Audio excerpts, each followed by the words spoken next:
Тәуелсізбін еркінмін, ашық аспан тұр гүлім деп күнімде, құлақтыршы бабалардың үніне, аманаттап ұрандаған мәңгілік болмасын деп соғыс өрті жерінде, көз ашқалы аппақ таңмен оянам, елім, жерім, отбасым да бір аман, бақытты болып шат-шадыман жүргенім тәуелсіздік таңдары деп айта алам.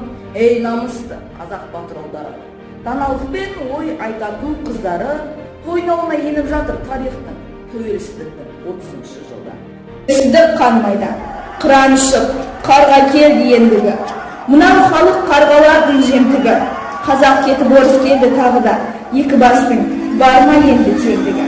Шыдай алмай, жастар шықты алаңға, онлар да қаптап жүрді алаңда. Шаштан сүйреп кетті кесат қыздарды, төгіп кетті жастарды бос далаға. Ауыр тиді, бұл да енді балаға.